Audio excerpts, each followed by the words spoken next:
Hey everybody, this is Dave Kilby, President of W.A.C.E, and I want to welcome you to the 5th webinar of our 10-part 2020 Chamber Resilience Series. Today our topic is going to focus on business retention and expansion, why you should have a program, and how to keep it current. And this is part 1 of our BRE webinars. We're going to have another one in a couple of weeks. Our format today: we have 2 presenters, 2 all-star presenters who I'll introduce in just a second.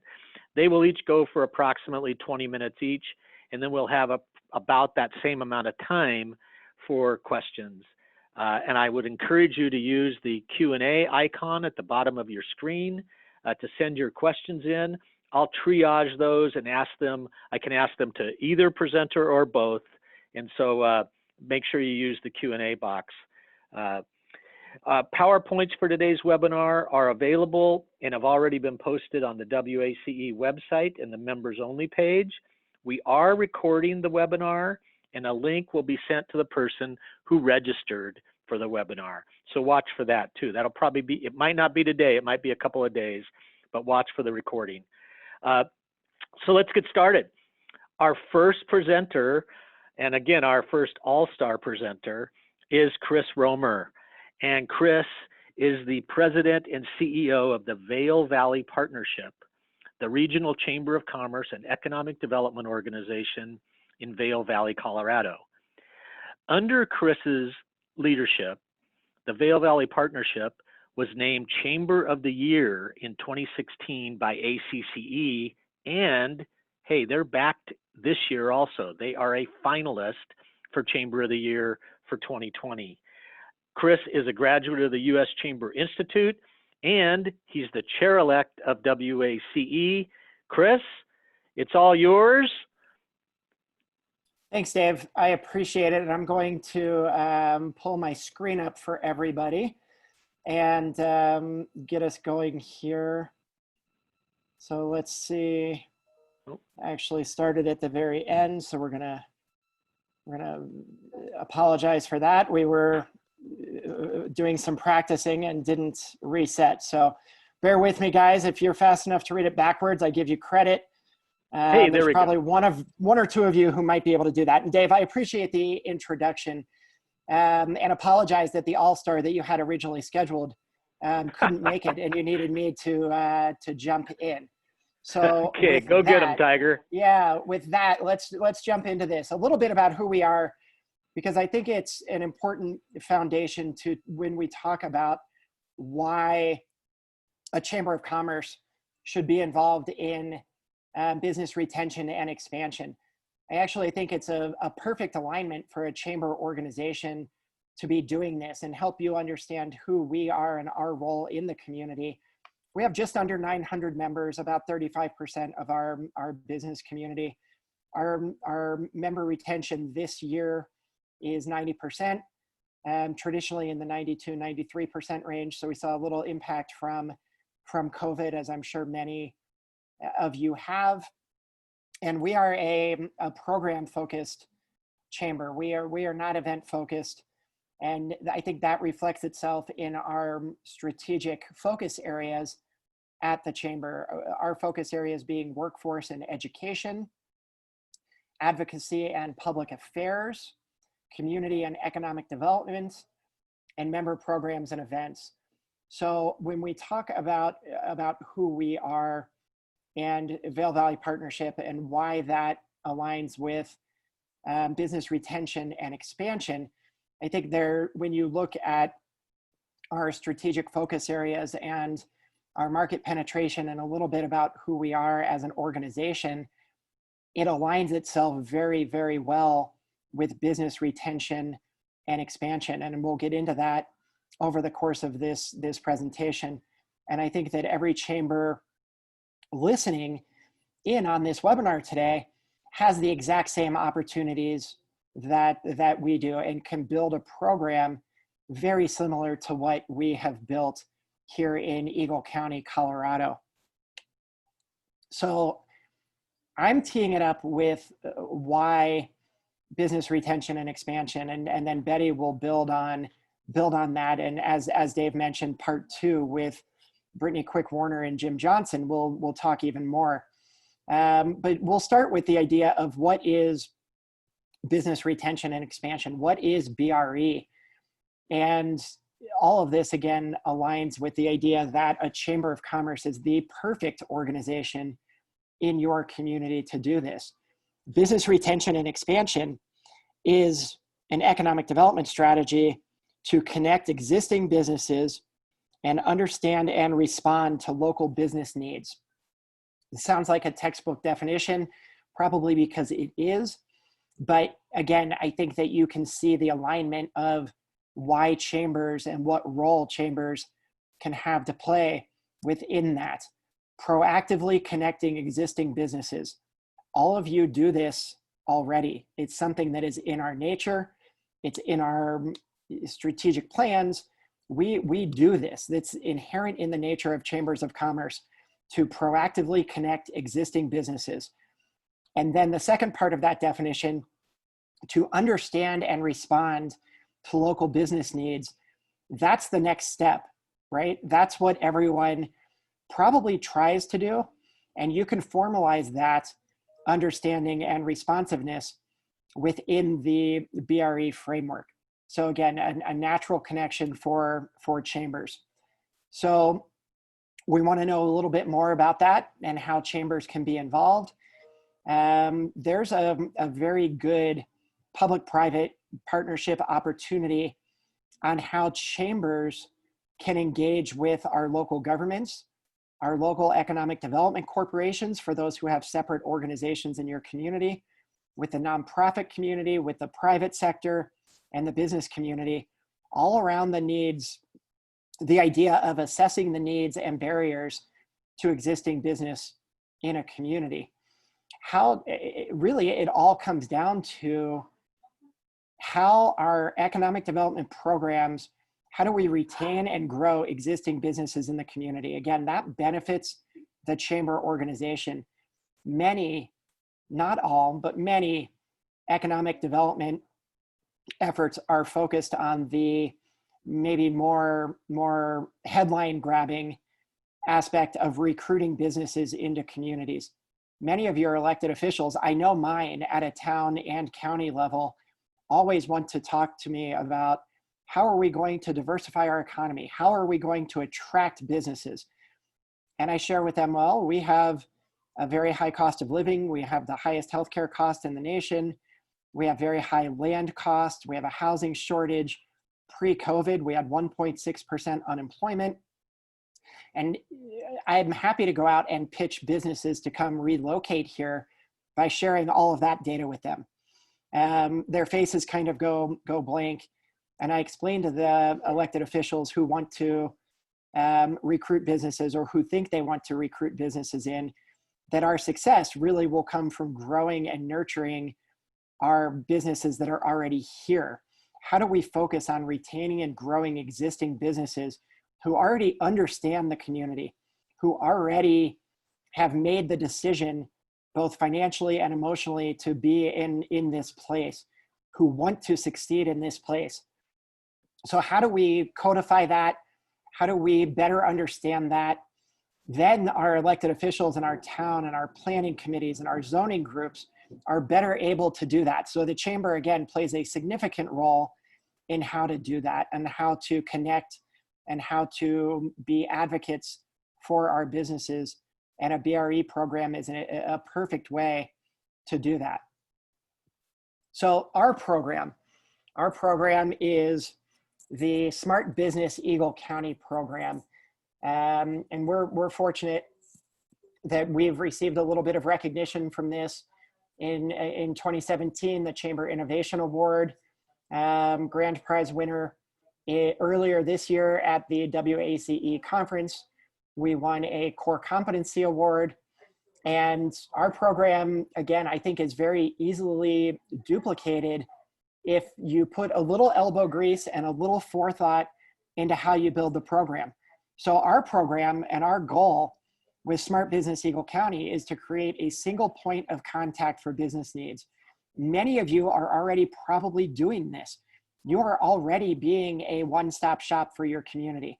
You are already being a resource center for your private sector and public sector entities.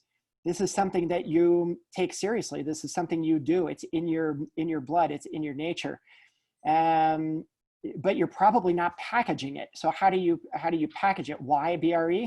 Because it's what you're in many cases already doing.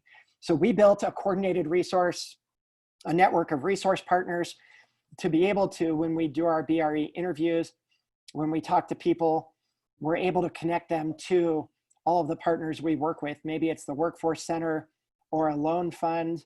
Maybe it's a traditional bank or the Small Business Development Center. Maybe it's the county government or the planning director. But again, we're that one-stop shop, and we've built that network of people so that we can provide high service to our business community and at the same time, a high level of service to our special districts and government entities. Stepping back from our program and focusing on the why of a BRE program for chambers around the country and around the Western region, the simple fact is that a vibrant community with a healthy economy requires economic activity, and that is job growth, that is business growth.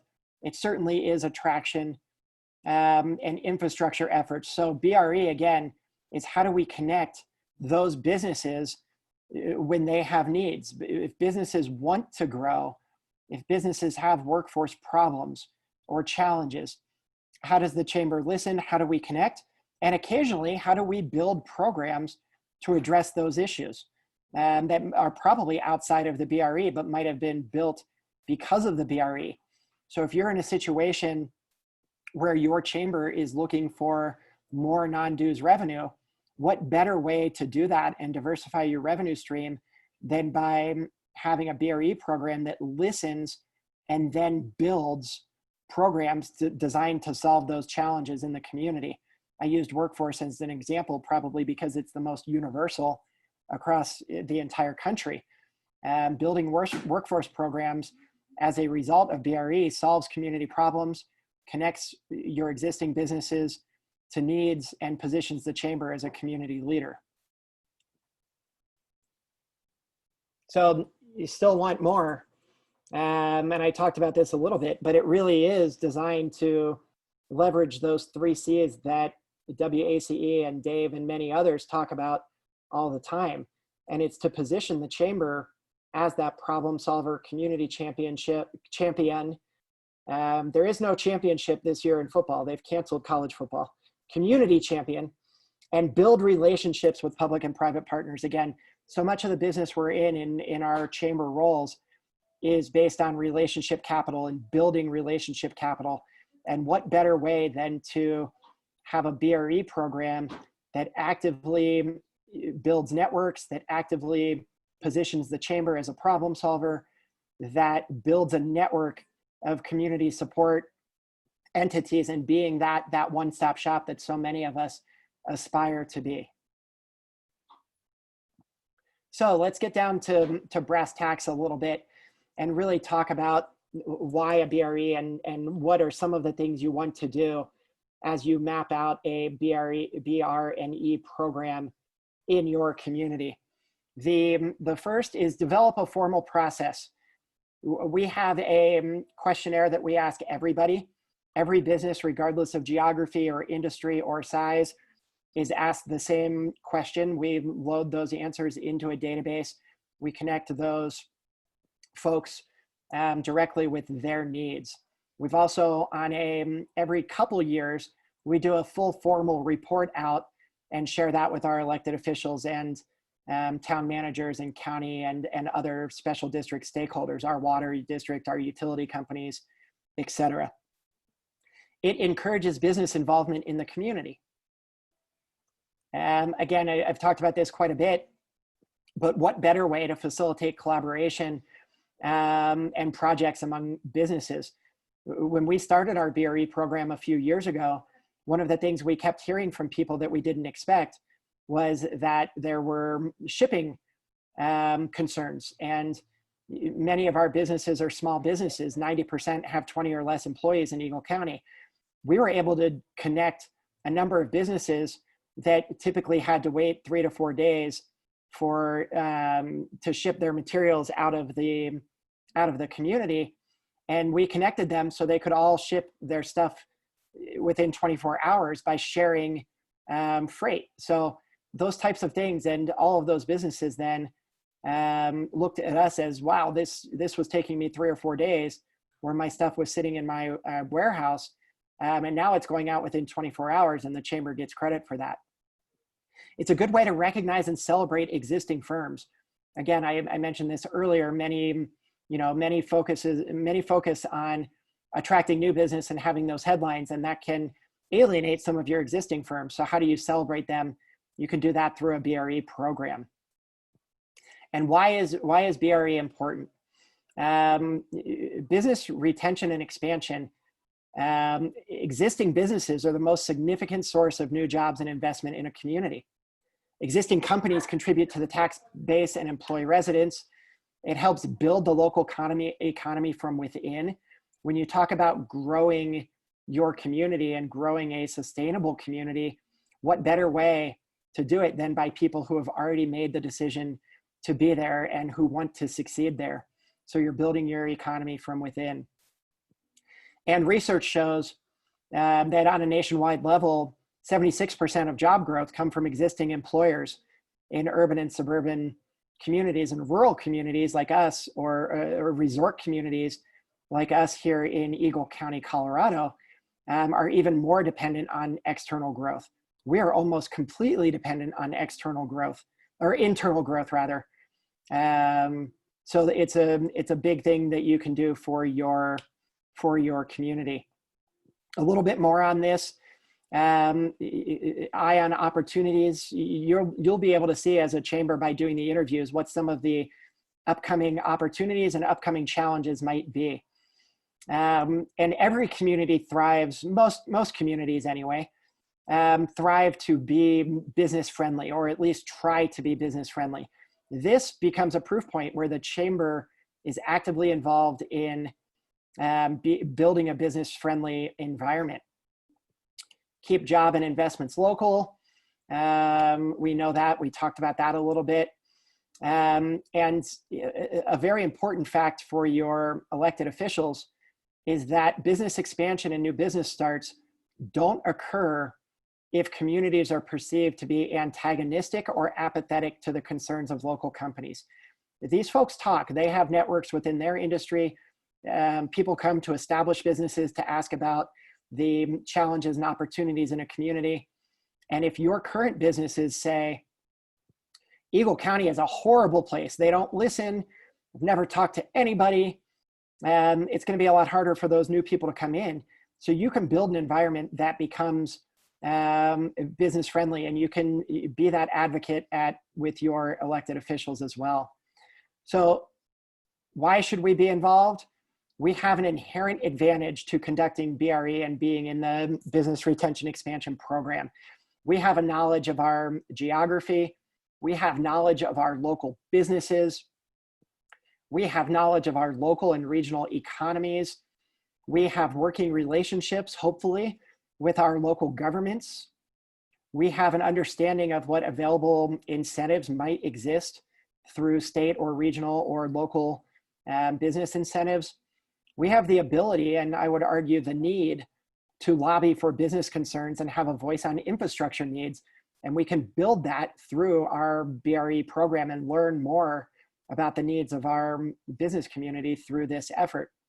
And most importantly, strategic business relationships and the ability to make connections.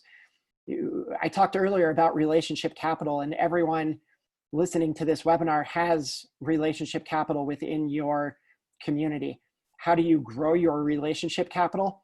Is by building business relationships and expanding your network, and a BRE program is a great way to do that. So, quick hits. Data drives good decisions. You need the data. BRE helps you get the data. Business expansion is the most significant source of new jobs. We know how important existing companies are to our communities, and the importance of building from within of people who understand our communities and the challenges and the opportunities ahead. Helping existing firms grow. We saw the data, 76% in urban and suburban and even more in rural areas come from existing businesses. And worth repeating, the idea that we need to spend as much time celebrating the keep goings as we spend celebrating the startups. Startups capture the headlines. We need to do what we can to celebrate the keep goings and the people who are growing and doing a great job and making an impact in our community from a job and economic vitality standpoint. So that's it for me. I'm right at my 20 minutes. My contact information on the screen here, and I certainly welcome anyone to reach out to me on whatever channel works best for you, and happy to share any information about our program or answer any questions that folks might have. Chris Romer, way to go, pal. That was excellent. We're getting a lot of people in the chat, which I would prefer, if you're asking questions, to use the Q&A icon, because several of you are asking the same question, and that way it won't be repeated. So please use the Q&A icon instead of chat, and we'll get to your questions after we hear from our next presenter. Thank you so much again, Chris. Our next presenter is an absolute all-star in the chamber world, and now she's an absolute all-star in the economic development world, because she is Betty Noakes Capistani. She is the Pierce County, Washington Economic Development Director.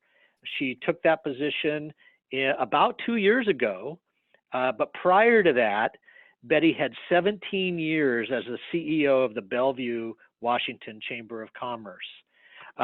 Prior to that, Betty goes back to, she was the Director of Economic Development for the City of Renton, and the President followed that up with being the President and CEO of the Renton, Washington Chamber of Commerce. A little bit more about Betty. She's a former W.A.C.E. board member and vice chair. She's a former chair of ACCE, our national association, and proudly, I want to make sure everybody knows that Betty was just recently named a lifetime honoree, a lifetime member of ACCE. Betty, thanks so much for joining us. We really appreciate you. Well, thank you, Dave, and thank you for that very, very, very kind introduction. But I think the most important thing is I love chambers, and I want to give a big shout out to all of you on the line, and thank you for being a leader in the chamber industry and continuing to learn how to pivot and sharpen your saw, and doing this through using W.A.C.E. as your resource. So, and Chris did a fabulous job with his presentation. I'm going to add some pieces, both from my crossover pieces of being now, and I guess it's so hard for me to say, the private sector, actually the public sector, and also just for a couple pieces in case you don't know where we're at in Pierce County. We are the second largest county in Washington State. 61st in the U.S., and that's in terms of population. And then Tacoma is our largest city, and we go all the way from the tippy top of Mount Rainier to the shores of Puget Sound. So we have a nice mixture of both rural and urban businesses, and that gives you a flavor for some of the presentation that we're going to go through. The other thing goes actually probably to an old saying. I'm not sure if Dave coined this or Keith Woods coined it, but it's if you've seen one chamber, you've seen one chamber. So I'm hoping that you take all of these different elements and figure out what works best for your chamber. My biggest takeaway is you are probably all doing a piece of BRE. You're just not calling it that.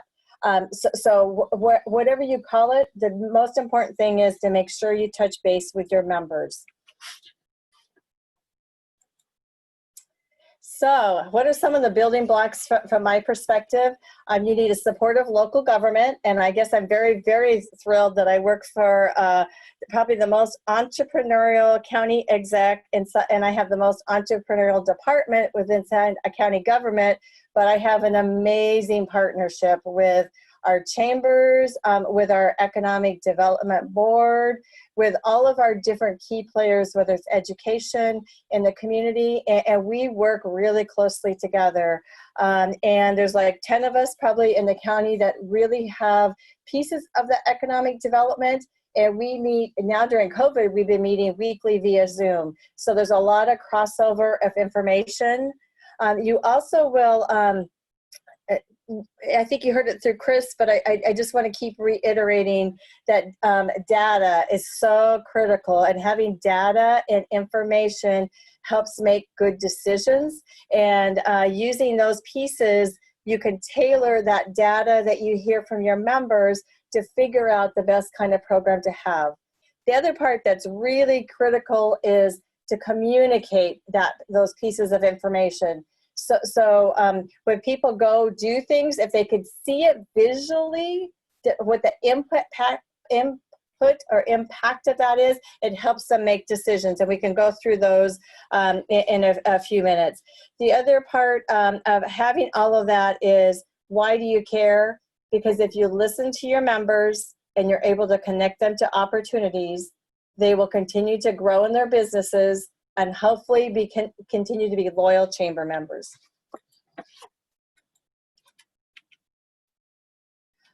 Okay, so from a piece, so looking from my part of being inside of a government entity, we want to make sure we're really entrepreneurial. So from a chamber end, if your government that you work with isn't entrepreneurial, maybe there's ways that you could work with that entity to have them fix things. And some of those things could be how you do permits. It could be signage. It could be, especially during COVID, how quickly you could figure out how to do parklets so your restaurants can have spaces outside to serve their customers, if you have restrictions like Washington State that you can't be inside eating. So figuring out how you can work with them on those pieces. Also being a source of information for them, because many times people don't want to give government their information, and they want to actually use someone from the outside. So our partnership in Pierce County, we do have an ADO, some of you call them EDOs, but they're an economic development authority or organization, and we are great partners with them along with the chamber. All of our BRE programs, we have always done in conjunction with our partners, and that could be if we go out on a business visit, and it may be in another city inside our county. We contact that city to let them know so they can go with us. If they can't go with us, we make sure they know what we heard from their businesses so we can keep that loop of information going. We've also targeted our outreach to businesses that are key sectors that are really important for growing good paying jobs in the county, and also have the spin-off or multiplier effect that create a greater wealth in the economy.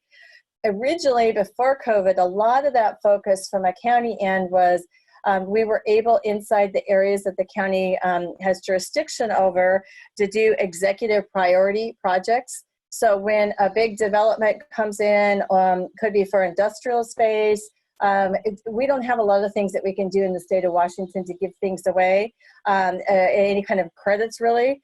So we were able to do executive priority that we help fast track that piece. All the permits go to the top of the pile. And what we found from this process, and this has now been going on for I think about 16 years, from the executive priority process, almost all of those companies have continued to grow and expand in Pierce County. And I think part of it was because they felt welcome to a business environment. But the second piece was because we keep touching base with them at least 2 or 3 times during the year to hear if they have any concerns or needs, and what we can do to help in that process. Now, a flip, and I know you're all pivoting, your BRE programs you could shake everything up right now just because of COVID. So our COVID has totally shaken everything up. The county has been fortunate to receive CARES funding. So we actually have $158 million that gets spread across different county buckets based on the CARES regulation. And right from the very get-go, both the executive and council and also stakeholders in the community determined that 30 million of that should be able to go for business support. So those are things that, and these are programs that we have never had before, as a county had never done loans. Right now, since March, I guess April, we've done 503 for loans for businesses that are now forgivable. We've done PPE distribution, and we're also giving reimbursements for grants for businesses that have had to do COVID expenses, and those are at 50-50. Now you might say, okay, those are things everybody does, but what we learned in this process was hearing from our businesses, we were able really quickly to realize, you know what, masks are going to be needed and there's going to be a shortage of them. So we were one of the first in the country to be able to actually receive, we ordered 2 million masks, and we were able to receive those masks. And now we've given out over 2 million, and we have 2 more million that we're distributing. But we heard just from businesses on those loan signings, gosh, we can't get access to this, or we can't get access to that, or we need access to here. And so it's been able to help us keep pivoting and tailoring the programs from those pieces of information. None of it's been done just by the county. So twice a week, in fact, after we hang up here, we do a Zoom call with the Greater Tacoma Pierce County Chamber of Commerce and our Economic Development Board. And they have these Zooms that they've been doing, used to be 3 times a week, but we have hundreds of business people, and we go online and we give them information of where to get resources. So they've helped spread the word to make sure that we are providing resources all throughout the county. And those strong relationships really help because we all pick up different pieces of information and we can then give it to each other. And I think this foundation has really helped Pierce County be able to pivot quickly in a crisis. And I think the other piece that is interesting in our relationships, both Tom at the Tacoma Chamber and Bruce Kendall at the Economic Development Board, and we have other chambers. We have Laura Butterfield and Tara that are really, really active. But Tom and Bruce and I have been through together, through our different hats that we've worn over the years, 4 different business cycle ups and downs. So with that, I think we've all learned some of the best practices of communicate often and ask for information. So those are pieces I think we just learned that while COVID's so different than anything else, having that preparation from the past has helped for the current situation. This form you now see on the screen, this used to be what we would ask when we go out one-on-one on our BRE visits. So you could see that we're probably going to be pivoting from there. But the biggest piece, while you may go in for any of your conversations, and you may do this on business walks, you may do this when you do your operation thank yous, you may do it in a variety of different ways. But when you go in for these visits, I think making sure you don't know the outcome of what that meeting is going to be, and you don't know what the person's going to ask, and you might not even have the information they need. But if you could be a great listener, make sure you're summarized and figure out if there's ways that you can point them to be able to get good information. So for example, if any of our chambers in Pierce County are out on any of their business retention efforts, if they have something that's tied to a permit issue, they would call us or their city, and we would be able then to figure out what the sticking point is and if we could help solve the problem. So I think that's a really key point. The other part is we used to, when we did our BREs, you would give kind of the report, you do a summary, keep track of it, and however you track your database information. But what we were not doing until recently was then bubbling it up to the next level.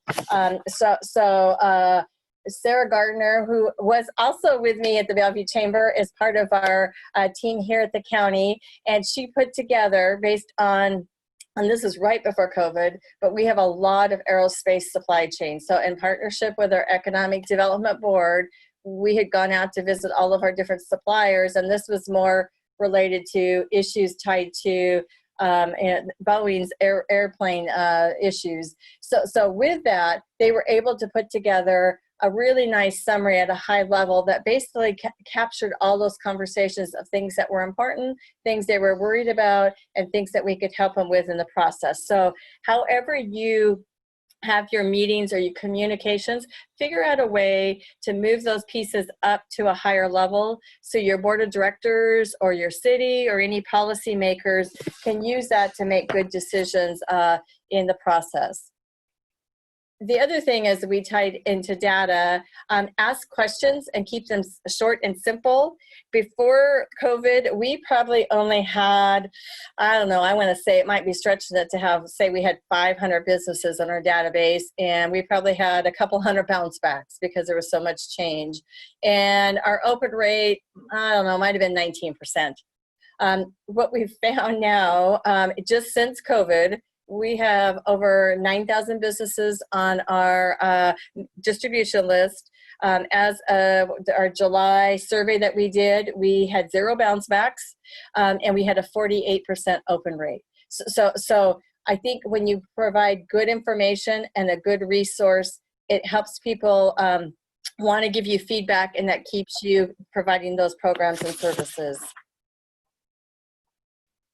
So with the survey that we had just talked about, we actually had 1,455 of the businesses respond, and we make sure we capture the demographic information of those businesses, but also the things that were really important for them. And those are the things that you're probably already doing. And basically, they all said, surprise, surprise, they had loss of revenue. They were forced to shut down operations from the governor's orders.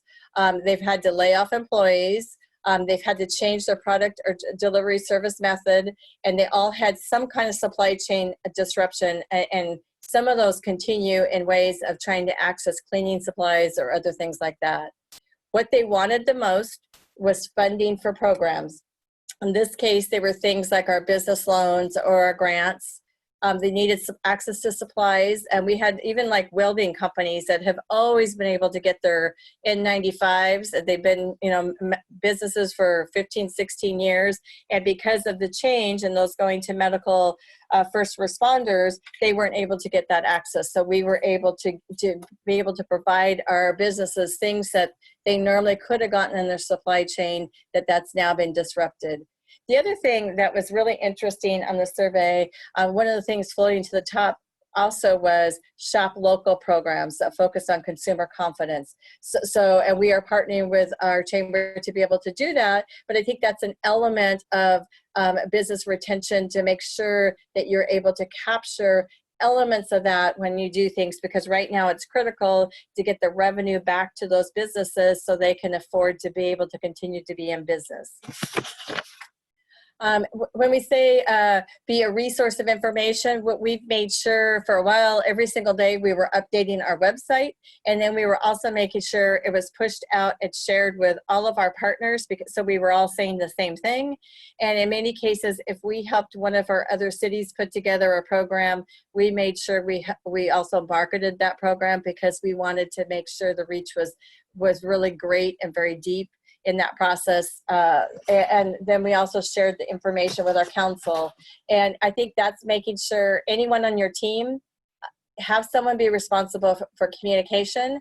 But when they do communication, have them put it in words that mean something to the business community. So our adaptation grants, no, that doesn't mean anything to most businesses.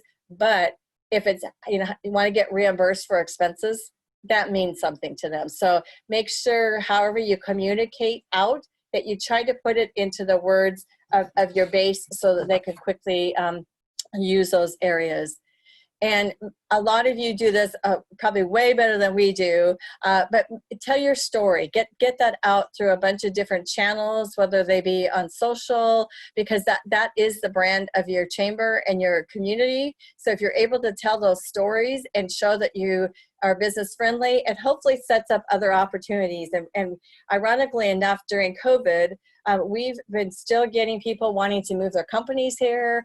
We've had other, we haven't stopped all business as normal. So it's interesting that there are others out there looking for opportunities. So it might be a great way to showcase your business community or your city for future businesses. The thing we've also learned, probably the greatest, that COVID's caused disruptions on everything. So it's given the opportunity. We will probably not do BREs the way we did them before. Now we're doing them via Zoom. You could have Zoom breakouts. There'll be different ways we communicate, and we may even do all of our forums on Zoom. So you're probably doing these with your events, but there's just different opportunities or ways to do that. When we hand out PP&E, and we're doing that twice a week, we call those mini BREs, because guess what? We thank them for being a business in our county, but we also ask them, how's it going? And we get great information, even if it's just helping them realize that somebody cares about them and wants them to be in business. So we've had a lot of people thank us for those pieces. So just kind of wrapping up real quickly for you, we see that we'll have more virtual meetings in the future, more virtual events. We'll be able to reach more industries easier, and the communication tools and surveys will be ways that we're able to pivot and provide great resources to our businesses in the county. So with that, thank you, and be glad to answer any questions that you have for us. Betty, way to go. That was fantastic. In fact, you answered about half the questions that were coming up. So we appreciate that. So Betty and Chris, excellent. A couple questions have come to mind here. And Chris, can you give a quick rundown? Betty showed a survey can you give just a very quick rundown of the types of questions that you ask in your BRE surveys? I'm happy to. We ask everything from macro questions around the company's product or service in its life cycle, to if they've introduced new products, do they plan to introduce new products? And we get micro level with the types of things around what are the regulations that you expect will benefit or hurt your business in the next 5 years? Asking about the community in terms of workforce and as a place to do business. So I'll share this with Dave and the W.A.C.E. the W.A.C.E. team for the resource library. And if folks want to email me, I'd be happy to send it directly to them as well. But it's a variety. It's about 7-9 pages or so.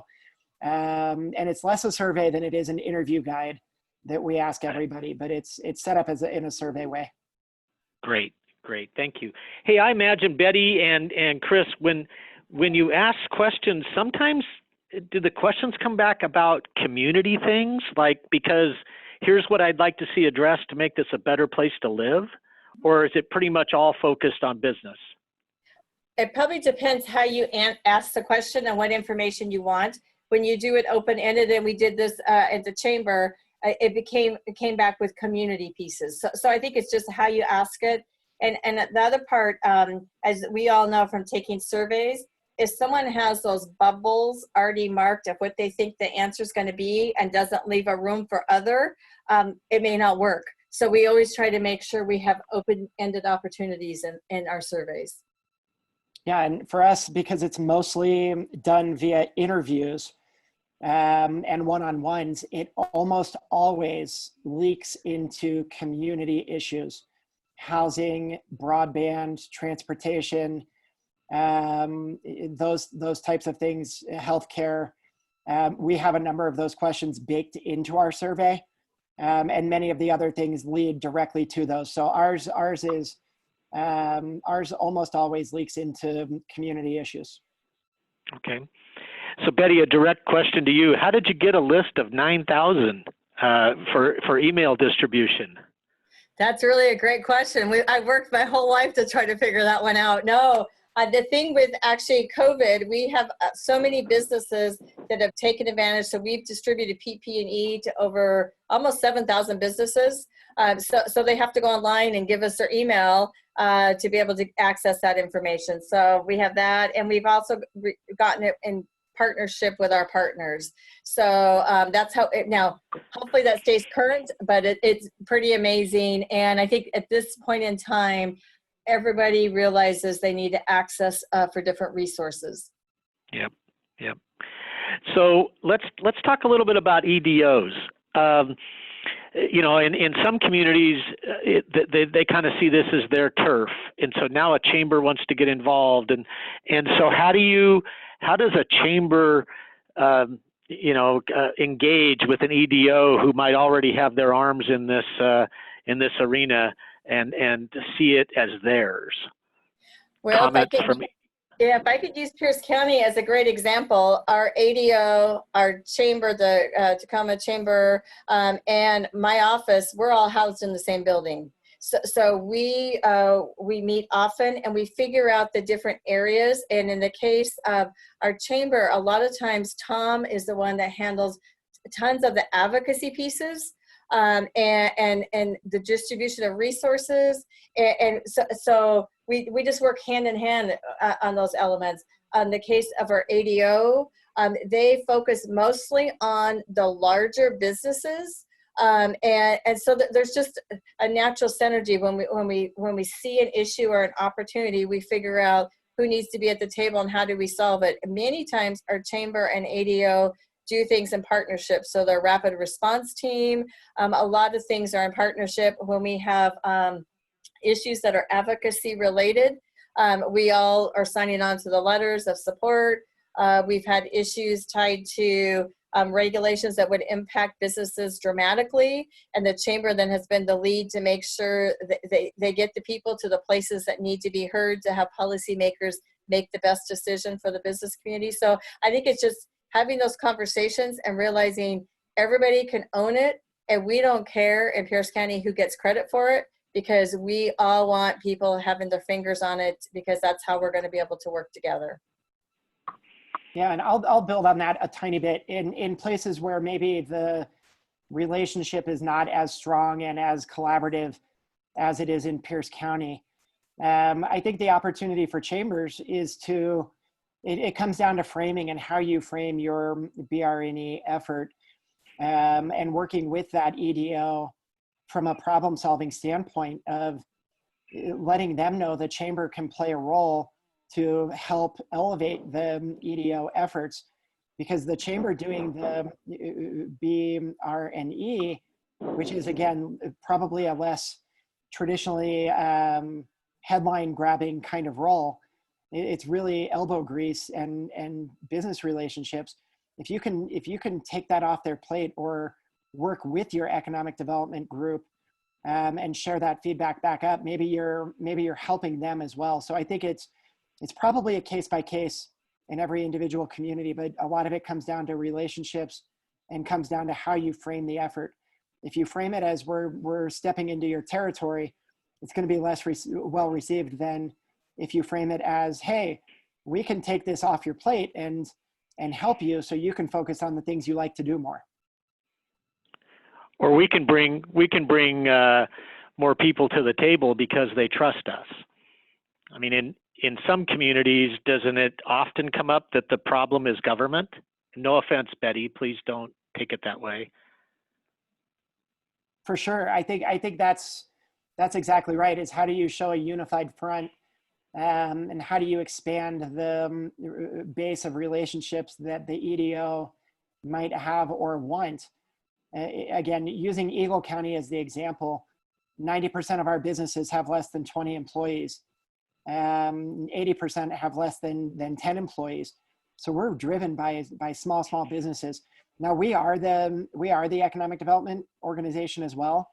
But the fact is our community is driven by small businesses, and there's no way for any government or district or other organization to have that reach into the community that the chamber does. So Chris, in your organization, is this a full-time job, and how do you pay for this? Yeah, so it's a shared role. Our membership director does a lot of the interviews. I do some of the work. We really share it out, and our marketing person does a lot of the website work. So it's really baked into our culture from a business service standpoint, and it's incorporated across 3 or 4 different jobs at the chamber, but one person doing the interviews, one person really doing the connections and the high level relationship work, other people doing the output and the reports. We pay for it as part of our budget. We also have a grant from our county because we've positioned it with our county as that business friendly environment, and they so badly want to be business friendly that we position this as a business friendly endeavor and a way to put their money where their mouth is. So we're able to offset some of that staff time with a government grant support contract for services rendered. For both of you, how about the concept or the topic of confidentiality? Somebody wants to talk to you, but they don't want to get quoted. Does that ever come up? And how do you handle that? Well, that comes up all the time, and actually sometimes that helps with partnerships. So if it's a confidentiality of a business coming to town that doesn't want their name known, we work with our ADO to actually we have code names for everything, so that way it keeps it out of that kind of that county record. If we have, and being from the chamber hat, when we worried about permits, and we got a lot of different pieces of information, we put it together in a bigger picture to say, you know, X%, and here are the things that we're finding that are issues that need to be solved. So I think the chambers provide a huge role in that piece of being able to take the individual comments and move it up to a larger level and figuring out solutions. Because most policymakers, if they can see the visual of what the impact is, and if they can have ideas of where the solutions are. So all of the programs we put together in Pierce County from the county end for COVID, we have, besides the first one, we haven't had to pitch anything else because we give them weekly recaps that are really beautiful visual pictures that tell the story. They've made all the other millions of dollars in investments based on that story that they see in the paper. David, I'll answer that really directly. We stress the confidentiality and that everything will be reported in aggregate only. We will only share individual business information if the individual business requests that. And often that's done through the introduction. Hey, XYZ business has ABC challenge, and we want to connect them to the people at the, again, planning and zoning, or at the government that can help them navigate that, or with other private sector partners or governmental partners at the workforce center or whatnot. But all of our interviews and information is completely confidential and only reported in aggregate. We never use a business name. Perfect. Thanks for stressing that. And there may even be things that come up, well, geographically, this business district overwhelmingly said the following, and then you're not identifying any one person, but you know, I imagine that things like that come up too. Yeah, all the time. We can segment by industry or by geography, and again, in aggregate. Yeah, so across responses within that selected segment. So I'm a small chamber. I mean, I've got, 3 people on my staff. I kind of think this is something we should do. What's my first step? How do I even get started? Yeah, Betty, I'll start with that, and then you can build into it. I think you start with identifying what is the goal, right? The idea of start with why. Why are you doing this? Are you doing this to be a resource partner? Are you doing it to help better understand the business environment? What is to identify the top opportunities or issues in your community? You can have more than one answer to what that is, but you need to start with the idea of why. I think the second step to that is to codify and build a process so that you're asking people the same questions so that you can benchmark. If you're out doing these interviews and you're asking different people different things, or different industries different things, it's very hard to put in aggregate what are the challenges or opportunities facing our community. So I think it's step one, identify why you're doing it, and there can be multiple reasons. And step two is to build out your survey and hit the streets and start talking to people and listening. And there's much more to it than that, but that's a good starting point. I think Chris did a great job on those elements, and maybe the piece that I always felt like it shouldn't matter what size you are. And I've been really small chamber and a medium-sized chamber. But the thing is, with chambers, you can use your members and your volunteers, and guess what? They want to go out and talk to those businesses, and this is a way they get into the door. So whether you take the concept, I think Sacramento had started for all of us, was business walks.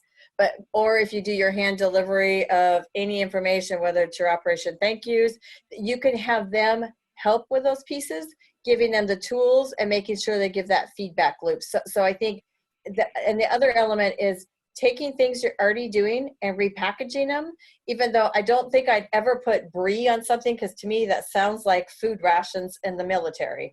But you know, you're trying to touch base with your members. So figure out how you package it, and probably a lot of things you're doing in your chamber tie here. You just haven't articulated that in your business plan or in your discussions at your board policy level. We packaged our program as SmartBusiness Eagle County and not as business retention and expansion or BRE or whatever the case. It's a lot of it depends on the framework, right? To position it in the right way. Yeah, and even if a chamber, somebody else is already doing this, could a chamber get engaged in this arena to just do, I want to find out what the pain points are, what the problems are for my members, and do this almost as a membership, candid conversations with our members program or something like that, and yet it's leading to the same end result, data that can be shared with government to solve problems. And what do you think about something like that? I think you're spot on, Dave. And I think the other piece could be maybe those members tell you what other suppliers they like to have around them, or other businesses that they would like closer in the circle, because then that would help with a partnership with your ADO or your county or your city to help then put a unified proposal together to attract that kind of company to the community. Important that this is not a membership pitch. It's an information gathering to connect Right. resources and understand the community. But there are certainly member relations, and there are certainly ability to interview non-members and then to approach them down the road for membership. So it's certainly all interconnected. Betty, a real quick question for you, and then I'd like you both to just kind of make a wrap-up comment for the group, anything you want to emphasize. The quick question for you, Betty, is, hey, do you share those email addresses, those 9,000 email addresses with chambers? Well, I suppose that's a great question. We've never been asked, but we probably don't share those. But the other part is, we all work together on a lot of our stuff. So we're disseminating our chamber's information and the things they need to that big list. So we're sharing it in a roundabout way. And okay. we feel like all boats rise with the tide, and that any way we can help in that process, we are very glad to do. And I think a lot of our chambers are actually not focusing just on members, but focusing on their business community, and then trying to find value add from membership along the way. Right. Any last other comment, Betty, from you? Just keep up doing your great work. You're doing amazing things in a really challenging time, but this is also a time that chambers can have great value in the community. Okay. Chris Romer, wrap-up comment from you, sir. Thing that every chamber at some level is probably already doing. So build a program around it and talk about it in a different way. And I think you'll find great value in positioning the chamber as a problem solver. Wow. Hey, Betty and Chris, when when Chris and I were talking about this, I said, here's our first choices. What do you think? And I said, Chris, you're one of them, and Betty, you're the other. And the fact that you both said yes to agree to be on this webinar, we so much appreciate it. Thank you so much to both of you. In additional thanks, I want to thank Amanda on our team here for handling all the logistics before and after the webinar. I also want to remind everybody that Jennifer Johnson is back on our team here at Cal Chamber in W.A.C.E., so you can always reach out to Jennifer if you have any issues. Will also remind you that this webinar, as all of our webinars, are recorded. So a couple of you came in late and you're wondering, gee, do I get the recording? Yes, of course you do. So we'll get that out to you probably in the next couple of days. Our next webinar, Wednesday, August 26th, part 2 of BRE with Brittany Quick-Warner and Jim Johnson.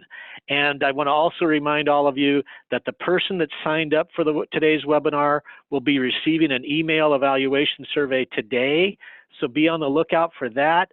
Thank you all for joining us. Take care. Stay strong, everybody. And we'll be talking in a couple of weeks on BRE Part 2. Thanks again. Take care.